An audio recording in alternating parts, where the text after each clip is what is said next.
একথা সত্য, পৃথিবীতে এমন একটি ইবাদত রয়েছে যে ইবাদত যেখানে যে অবস্থায় থাকুন না কেন আপনাকে ইবাদতটি করতে হবে, তার নাম হচ্ছে সালাত। তার নাম হচ্ছে সালাত। এইরকম একটি আশ্চর্য ধরনের ইবাদত পৃথিবীতে যতক্ষণ পর্যন্ত স্বজ্ঞানে স্বইচ্ছায় শ্বাস রয়েছে ততক্ষণ পর্যন্ত আপনাকে আমাকে সালাত আদায় করতেই হবে। এইরকম সালাতের নেকি যদি এক দাড়ি পাল্লায় চাপিয়ে দেওয়া হয়, আর যদি সদাচরণ নেকি যদি এক দাড়ি পাল্লায় চাপিয়ে দেওয়া হয়, সম্মানিত মসজিদের মুসাল্লি, সদাচরণ নেকি বেশি ভারী হয়ে যাবে। কি করে বুঝাই সদাচরণ নেকি কত ভারী? ونؤمن به ونتوكل عليه ونعوذ بالله من شرور أنفسنا ومن سيئات أعمالنا من يهده الله فلا مضل له ومن يضلله فلا هادي له وأشهد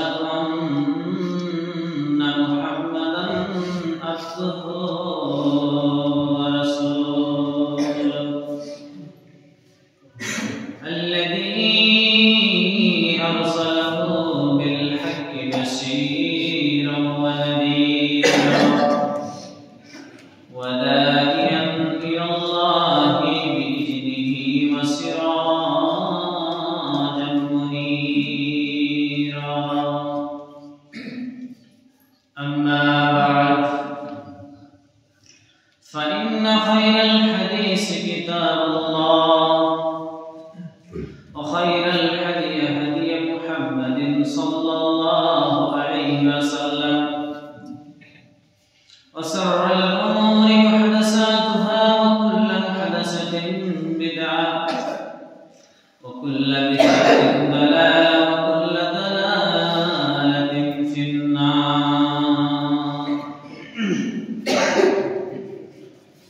أعوذ بالله من الشيطان الرجيم. بسم الله الرحمن الرحيم. قاف والقرآن المجيد بل آجب أن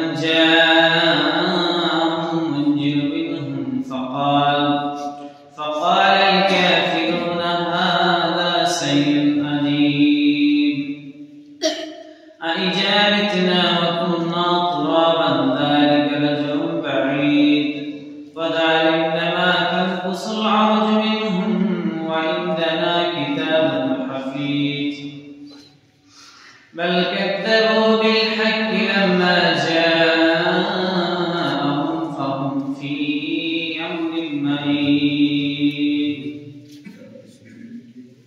بسم الله الرحمن الرحيم. ولا تهنوا ولا تحزنوا وأنتم الأعلون إن كنتم مؤمنين. بسم الله الرحمن الرحيم. واعتصموا بحبل الله جميعا ولا تفرقوا. قال اشرح لي صدري ويسر لي أمري واحلل عقدة من لساني يفقهوا قولي. ربي زدني علما ربي زدني علما.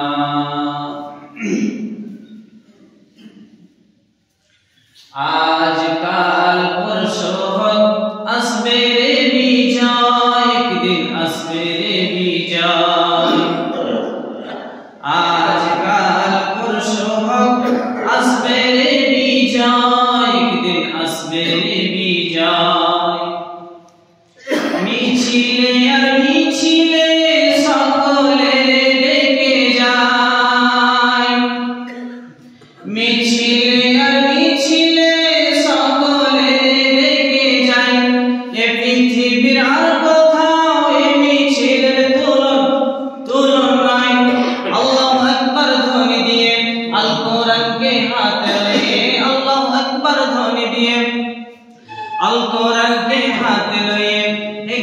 যাব নেই তো ভয়, আজকাল পরশু হক আসবে রে বিজয়, একদিন আসবে রে বিজয়, আজকাল পরশু হক আসবে রে বিজয়, একদিন আসবে রে বিজয়।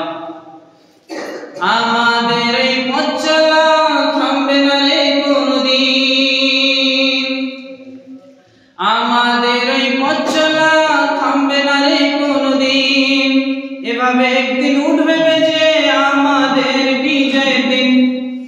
যতই বাধা আসুক না কখনো পিছু হটবো না, যতই বাধা আসুক না কখনো পিছু হটবো না, আমরা মুজাহিদ নেই তো ভয়, আজকাল পরশু হক আসবে রে বিজয়, একদিন আসবে রে বিজয়, আজকাল পরশু হক আসবে রে বিজয়, একদিন আসবে রে বিজয়।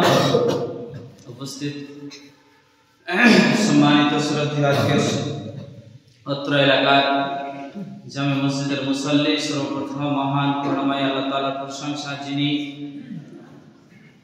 পূর্ব এবং পশ্চিমের মালিক, যিনি ইহকাল এবং পরকালের মালিক, যিনি চন্দ্র সূর্যের মালিক, যিনি জান্নাত ও জাহান্নামের মালিক, যিনি হায়াত ও মওতের মালিক, তিনি আল্লাহ। তিনার প্রশংসা করে আমরা শেষ করতে পারি না। তাই মুহাম্মদ সাল্লাল্লাহু আলাইহি ওয়াসাল্লাম আজ থেকে 1450 বছর পূর্বে এমন একটি ওয়ার্ড বা বাক্য বা সেন্টেন্স শিখিয়ে দিয়ে গিয়েছেন, যে ওয়ার্ড বা বাক্য বললে আল্লাহ তাআলার প্রশংসা শেষ হয়ে যাবে। তাই সকলে অন্তরের অন্তরাল থেকে মুহাব্বতে বলুন আলহামদুলিল্লাহ। শুধু তাই নয়, তারপরে পরে আমাদের ধর্মের গুরু, ধর্মের নেতা মাআমিন আল্লাহ মুরতুল্লাহ কায়নামদার তাজদার মাদানী, যার অক্লান্ত পরিশ্রমের দ্বারাই আর আজকে নির্ভেজাল দিন ধর্ম জীবন ব্যবস্থা পেয়েছি। তাই সকলে অন্তরের অন্তরাল থেকে বলুন সাল্লাল্লাহু আলাইহি ওয়াসাল্লাম। তিনার প্রতি হাজারো হাজার দুরূদ ও সালাম বর্ষিত হোক। আল্লাহুম্মা সাল্লি আলা মুহাম্মাদ। আজকে সংক্ষিপ্ত সময়ে বক্তব্যের বিষয় হচ্ছে মুসলিম জাতির অধঃপতনের কারণ। আজকে মুসলমান বিভিন্ন জায়গায় লাঞ্ছিত, বঞ্চিত, শুধু ভারতবর্ষের মাটিতে নয়, যেখানেই মুসলমান রয়েছে সেখানেই অপমান অপদস্থ হচ্ছে। এর কারণ কি? আমরা যদি কারণ খুঁজতে যাই তাহলে অনেক কারণ খুঁজে পাব, কিন্তু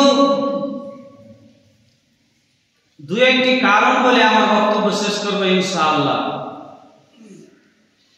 প্রথম নম্বরে কারণ হচ্ছে আজকে আমাদের ইবাদতের কমতি রয়েছে, এজন্য আজকে মুসলমান জাতি অপমান অপদস্থ হচ্ছে। আল্লাহ তাবারাক ওয়া তাআলা আমাদেরকে যেই কারণে সৃষ্টি করেছেন, আল্লাহ তাআলার উদ্দেশ্য আমরা পূরণ করতে পারছি না, এজন্য আজকে অপমান হচ্ছে। একটি উদাহরণ দিয়ে আয়াতের দিকে এগিয়ে যাব। ধরে নেন আপনি একটি যন্ত্র তৈরি করলেন, মোবাইল তৈরি করলেন অথবা লাইট তৈরি করলেন। যেখানে যেরকম ওই লাইটটার প্রয়োজন, যেখানে পাস প্রয়োজন, সেখানে সেইভাবে পাস দিয়ে আপনি একটি লাইট তৈরি করলেন। লাইটটি তৈরি করার পর আপনি এখন অন করছেন, কিন্তু লাইটটি অন হচ্ছে না। বারবার করে চেষ্টা করছেন, পাসগুলোকে পাল্টাচ্ছেন, কিন্তু হচ্ছে না। এক পর্যায়ে এমন আপনার রাগ উঠে যাবে, তখন তাকে কি করবেন? লাইটটাকে তুলে আসার মানে দেবেন। আপনি যে উদ্দেশ্যে লাইটটাকে তৈরি করলেন, আপনার উদ্দেশ্য পূরণ হলো না, এই জন্য আপনি লাইটটাকে আসার মেরে দেবেন। অনুরূপ আল্লাহ তাবারাক ওয়া তাআলা বলেছেন সূরা জারিয়াত 56 নম্বর আয়াতে, আল্লাহ তাআলা বলেছেন ওয়া মা খালাকতুল জিন্না ওয়াল ইনসা ইল্লা লিয়াবুদুন। আল্লাহ তাআলা বলেছেন, হে পৃথিবীর মানুষ, আমি জিন এবং ইনসানকে সৃষ্টি করেছি এর পিছনে উদ্দেশ্য রয়েছে। আল্লাহ তাবারক ওয়া তাআলা আমাদেরকে এই পৃথিবীর বুকে এতগুলি নিয়ামত দিয়ে সৃষ্টি করেছেন। পৃথিবীর অন্য কোথাও না দেখতে গেলেও আমরা যদি আমাদের শরীরের দিকে তাকাই তাহলে বুঝতে পারবো যে কতগুলি নিয়ামত দিয়ে আমাদেরকে সৃষ্টি করেছেন। যেখানে নাকের প্রয়োজন সেখানে নাক দিয়েছেন, যেখানে চোখের প্রয়োজন সেখানে চোখ দিয়েছেন, যেখানে কানের প্রয়োজন সেখানে কান দিয়েছেন। এইভাবে সৃষ্টি করেছেন। শুধু তাই নয়, আমাদের দৃষ্টিশক্তি যতদূর পর্যন্ত যায়, পূর্ব থেকে পশ্চিম, উত্তর থেকে দক্ষিণ, যতদূর পর্যন্ত যাই যত রকমের জিনিস দেখতে পাই, গাছপালা, নদী নালা, খাল বিল, পুকুর পুষ্কানি, কীট পতঙ্গ, পশু পাখি, যত রকমের জিনিস দেখতে পাই, আল্লাহ তাআলা বলছেন, হে পৃথিবীর মানুষ, আমি এই পৃথিবীতে যত রকমের জিনিস সৃষ্টি করেছি মানুষ তোমাদের জন্য আমি সৃষ্টি করেছি, আর তোমাকে বানিয়েছি আমার জন্য, ইল্লা লিয়াবুদুন, তোমরা আমার ইবাদত করবে। কিন্তু আজকে আমরা আল্লাহ তাআলার ইবাদত করছি না, তো আল্লাহ তাআলা যেই উদ্দেশ্যে আমাদেরকে সৃষ্টি করলেন আল্লাহ তাআলার উদ্দেশ্য পূরণ হচ্ছে না, তো এখন আল্লাহ তাআলা আমাদের সাথে কিভাবে আচরণ করবেন? আপনাকে প্রথমে উদাহরণ দিলাম, বাইকটাকে আপনি তুলে আছাড় মারলেন। অনুরূপ আল্লাহ তাআলা যেই কারণে যেই উদ্দেশ্যে আমাদেরকে সৃষ্টি করেছেন সেই উদ্দেশ্য পূরণ করতে পারছি না আমরা, তাহলে আমাদের সাথে কিভাবে আচরণ করবে আল্লাহ তাআলা? এই জন্য আজকে আমাদের উপরে মার এসেছে।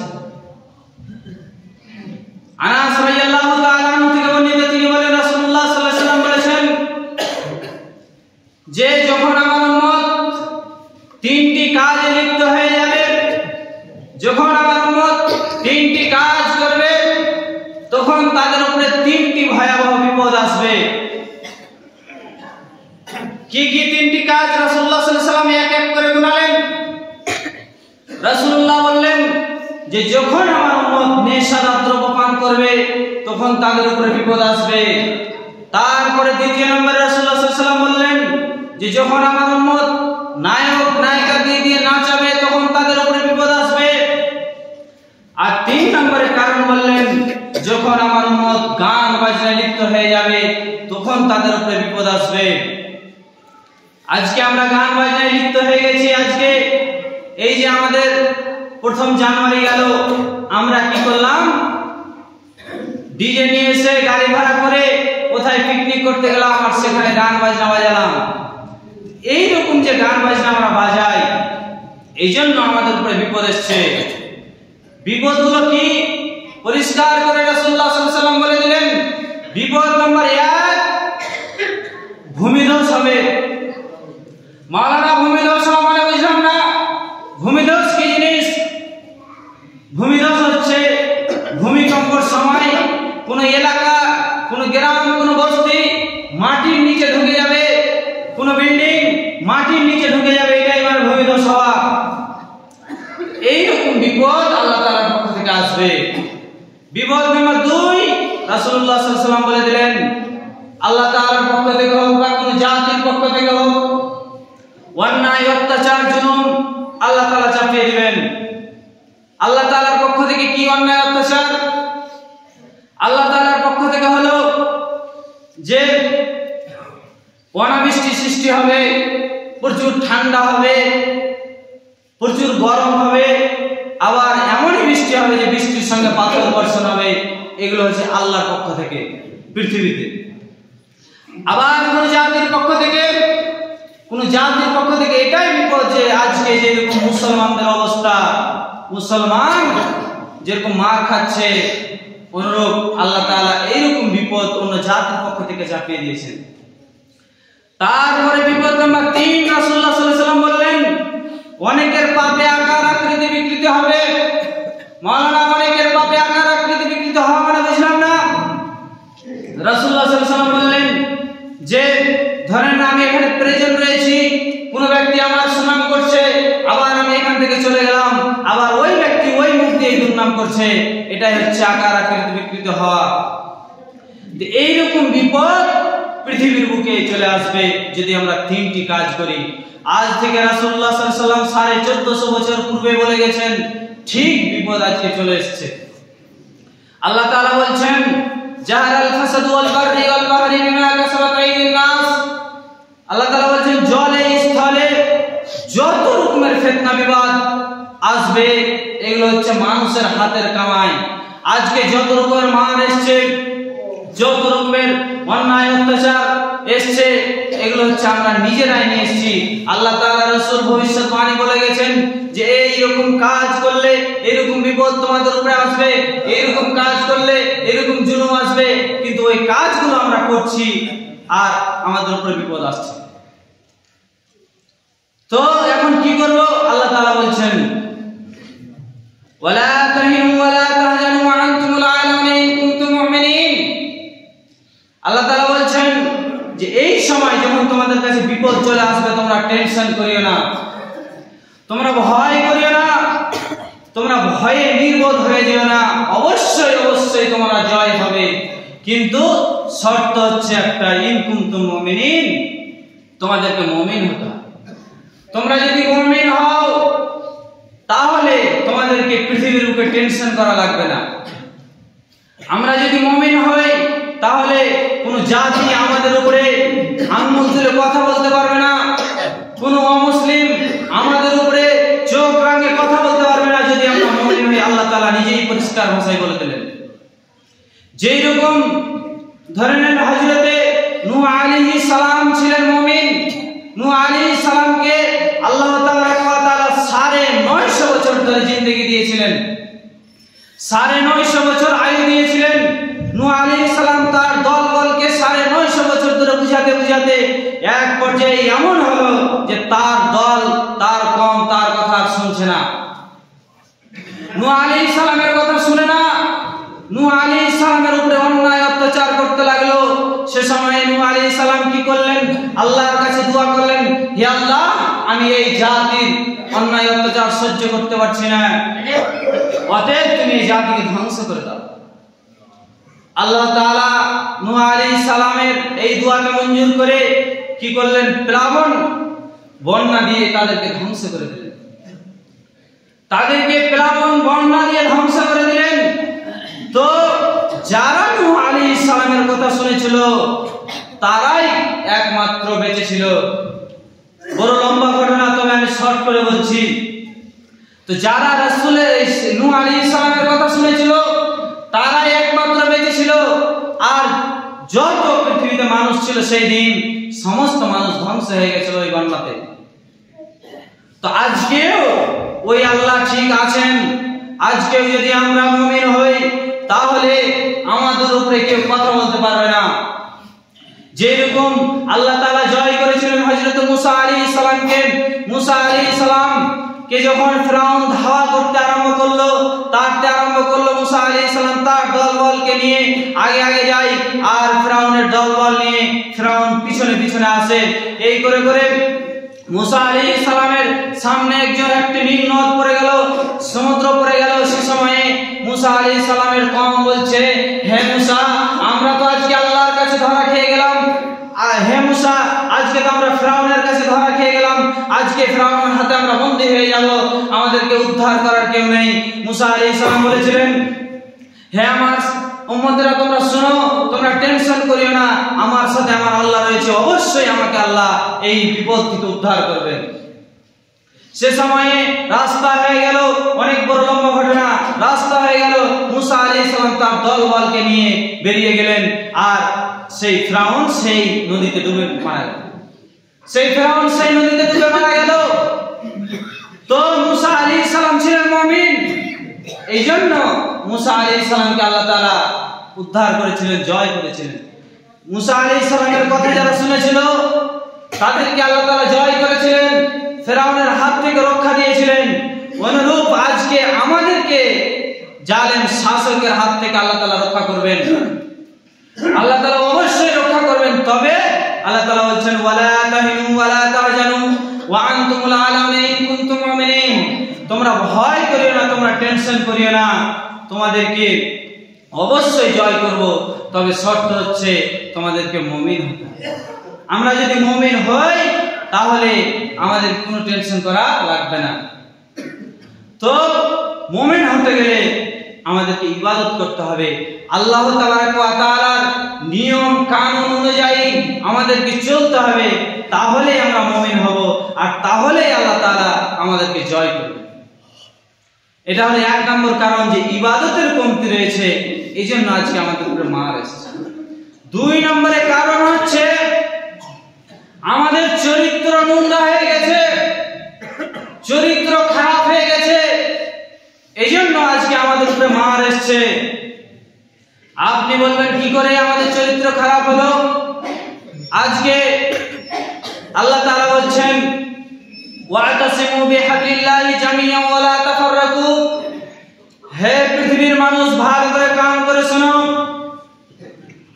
আল্লাহ তাআলা বলছেন যে তোমরা আল্লাহর রশিকে শক্তভাবে একড়ে ধরো, আর তোমরা দলে দলে বিভক্ত হয়ে যেও না, দলে দলে বিভক্ত হয়ে যেও না। এই কথা কেন বললেন? আজকে আমরা দলে দলে বিভক্ত হয়ে গেছি। আজকে আহলে হাদিসের স্টেজে হানাফিদেরকে যে যত বক্তা, যেই বেশি বক্তা গালি দিতে পারছে, আহলে হাদিসের কাছে সেই বক্তা তত বড় বক্তা। আজকে হানাফিদের কাছে যে বক্তা আহলে হাদিসকে গালি দিতে পারছে, হানাফিদের কাছে সেই বক্তা সব থেকে বড়। সম্মানিত শ্রোতা মণ্ডলী, ভালো করে কান করে শুনুন। তো এই যে কাদা ছুড়াছুড়ি চলছে আমাদের মধ্যে, আল্লাহ তাআলা বলছেন ওয়াতাসিমু বিহাবলিল্লাহি জামিআন ওয়া লা তাফাররাকু।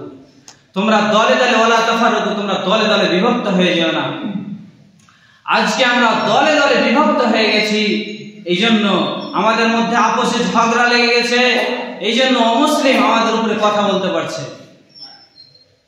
আমরা যদি এক হয়ে থাকি, আল্লাহ তাআলা রাসূল বলছেন কুল্লু মুসলিম ইখওয়ানা, প্রত্যেকটা মুসলমান হচ্ছে ভাই ভাই। আল্লাহ তাআলা রাসূল বলেননি হানফি কে বেরেলি কে আহলে হাদিস, এই কথা আল্লাহ তাআলা রাসূল বলেননি, তবে মুসলিম বলেছেন। তো প্রত্যেকটা মুসলমান হচ্ছে ভাই ভাই, আমাদেরকে এক হয়ে থাকতে হবে, তাহলে আমাদের উপরে কেউ কথা বলতে পারবে না। একজন দার্শনিক, তার ছেলে হচ্ছে 4টা, তার ছেলে হচ্ছে 4টা, তার 4টা ছেলেকে সামনে ডেকেছে, এবার 4টা লাঠি কেটে নিয়ে এসছে, নিয়ে এসে 4টা লাঠিকে এক জায়গায় ভালোভাবে বেঁধেছে, বাঁধার পরে তার বড় ছেলেকে দিল, হ্যাঁ আমার বড় ছেলে তুমি এই লাঠিগুলোকে ভেঙে দেখাও। তখন তার বড় ছেলে চেষ্টা করছে, 4টা লাঠি এক জায়গায় বাঁধা আছে, ভাঙতে পারছে না। আবার তার দ্বিতীয় ছেলেকে দিল, দ্বিতীয় ছেলেও পারছে না। তৃতীয় ছেলেকে দিল, তৃতীয় ছেলেও পারল না। চতুর্থ ছেলেকে দিল, চতুর্থ ছেলেও পারল না। তখন সেই লোকটি লাঠিগুলোকে নিয়ে নিল, নিয়ে নেওয়ার পরে তখন লাঠিগুলোকে খুলে খুলে তখন একটা একটা করে দিয়ে দিল 4টা ছেলেকে 4টা লাঠি। এবার বলল তোমরা ভেঙে দেখাও, তোমরা ভেঙে দেখাও। সঙ্গে সঙ্গে তারা যেন ভেঙে দিল। তখন তার বাবা সেই দিন বলেছিল যে হে আমার ছেলেরা শোনো, তোমরা হচ্ছে 4 ভাই, তোমরা 4 ভাই যদি এক হয়ে থাকো তাহলে পাড়া প্রতিবেশী যারা রয়েছে তারা কথা বলতে পারবে না তোমাদের উপরে। তোমরা 4 ভাই যদি এক মন এক প্রাণ হয়ে থাকো তাহলে অন্যায় ভাবে তোমাদের উপরে কেউ জুলুম করতে পারবে না। অতএব মুসলিম হচ্ছে একটা বডি, এই মুসলমান যদি এক হয়ে থাকে তাহলে কোনো অমুসলিম কথা বলতে পারবে না। এই মুসলমান যদি এক হয়ে থাকে তাহলে কথা বলতে পারবে না। কিন্তু আজকে মুসলিম জাতি কি হয়েছে, মুসলিম এই বডিটাতে প্যারালাইসিস হয়ে গেছে, মুসলিম বডিটাতে প্যারালাইসিস হয়ে গেছে। ধরে নিন আমি এখন মধু খাচ্ছি, খেতে খেতে আপনি আমার পায়ে হাতুড়ি মারছেন, আমি যদি মধু খেয়ে যাই তাহলে বুঝে নিতে হবে আমার পাটা প্যারালাইসিস হয়ে গেছে, আমার পাটা প্যারালাইসিস হয়ে গেছে। আর যদি আমি মধু ফেলে দিয়ে আপনার গালে যদি একটা থাপ্পড় লাগিয়ে দিই তাহলে কি হবে, যে আমার পাটা প্যারালাইসিস হয়নি। কিন্তু আজকে এখানকার মুসলিম মার খায়, ওখানকার মুসলিম বসে বসে দেখে, আর কোথাও মার খায়, আর কোথাকার মুসলিম বসে বসে দেখে। তো এই যে মুসলিম একটা বডি রয়েছে, এই বডিটা হয়ে গেছে প্যারালাইসিস। এই জন্য আজকে মার খাচ্ছে, আজকে আমাদের মধ্যে ভাই ভাই ঝগড়া, আজকে আমাদের মধ্যে পাড়া প্রতিবেশীদের ঝগড়া, আজকে আমাদের মধ্যে এই গ্রাম ওই গ্রামের সাথে ঝগড়া। আমাদের চরিত্র কত নোংরা হয়ে গেছে ভাবতে পারেন। আজকে আপনার ভাইয়ের সাথে ঝগড়া করে সারা জিন্দেগি কেটে যায়, আপনার ভাইয়ের সঙ্গে আর কথা বলছেন না।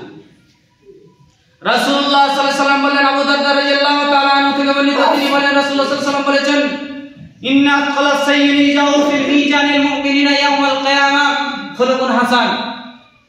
রাসূলুল্লাহ সাল্লাল্লাহু আলাইহি ওয়াসাল্লাম বললেন যে কিয়ামতের দিন সবচাইতে যেই আমলটি, যেই নেকিটি মিজানের দাঁড়িপাল্লায়, নেকির দাঁড়িপাল্লাতে যে আমলটি রাখা হবে সেটি হচ্ছে সদাচরণ নেকি। একথা সত্য, পৃথিবীতে এমন একটি ইবাদত রয়েছে যে ইবাদত যেখানে যে অবস্থায় থাকুন না কেন আপনাকে ইবাদতটি করতে হবে, তার নাম হচ্ছে সালাত। তার নাম হচ্ছে সালাত। এইরকম একটি আশ্চর্য ধরনের ইবাদত পৃথিবীতে যতক্ষণ পর্যন্ত স্বজ্ঞানে স্বইচ্ছায় শ্বাস রয়েছে ততক্ষণ পর্যন্ত আপনাকে আমাকে সালাত আদায় করতেই হবে। এইরকম সালাতের নেকি যদি এক দাঁড়ি পাল্লায় চাপিয়ে দেওয়া হয়, আর যদি সদাচরণ নেকি যদি এক দাঁড়ি পাল্লায় চাপিয়ে দেওয়া হয়, সম্মানিত মসজিদের মুসাল্লি, সদাচরণ নেকি বেশি ভারী হয়ে যাবে। কি করে বুঝাই সদাচরণ নেকি কত ভারী? সদাচরণ নেকি কত ভারী? শ্যাম পৃথিবীতে এমন একটি আশ্চর্য ধরনের ইবাদত যে শ্যাম পালন করে আল্লাহ তাআলা যত খুশি হয়, আর কোন পৃথিবীতে ইবাদত নেই যে শ্যামের মতো আল্লাহ তাআলা অত খুশি হবে। তো এরকম ইবাদত যদি, ইবাদতের নেকি যদি এক দাঁড়ি পাল্লায় চাপিয়ে দেওয়া হয়, আর যদি সদাচরণ নেকি এক দাঁড়ি পাল্লায় চাপিয়ে দেওয়া হয়, তাহলে সদাচরণ নেকি বেশি ভারী হবে। সম্মানিত মসজিদের মুসাল্লি, তাহলে আমাদের চরিত্র ভালো করতে হবে। রাসূলের যেইভাবে চরিত্র ছিল, রাসূলের সাহাবাদের যেইভাবে চরিত্র ছিল, সেই চরিত্র অনুযায়ী আমাদেরকে চলতে হবে। ধরে নেন, আর একটি কথা বলে আমার বক্তব্য শেষ করে দেব ইনশাআল্লাহ। ধরে নেন আজকে একজন অমুসলিম আমাদের এই মসজিদে এসে এই জালালপুর মানুষদেরকে বলছে, হে মুসলমানেরা তোমরা কি করো?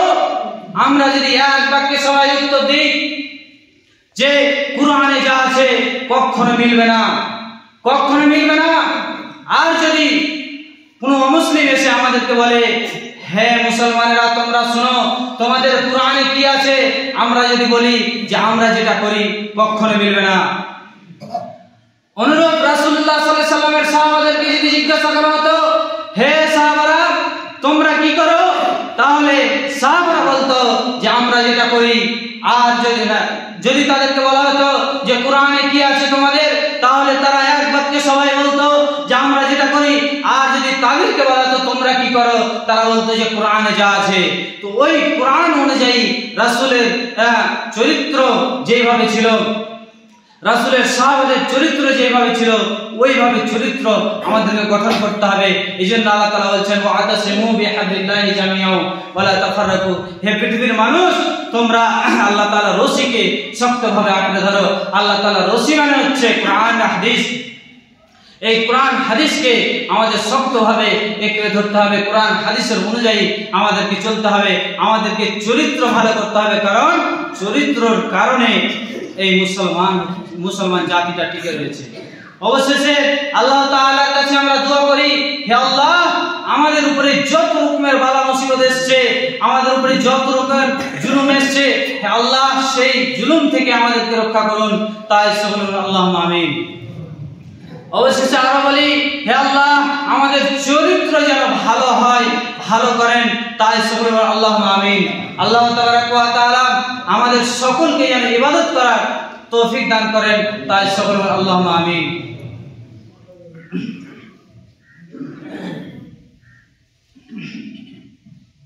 ইন্নাল হামদুলিল্লাহি কাফা ওয়াস সালাতু ওয়াস সালামু আলা মান লা নাবিয়্যা বা'দা, আম্মা বা'দ।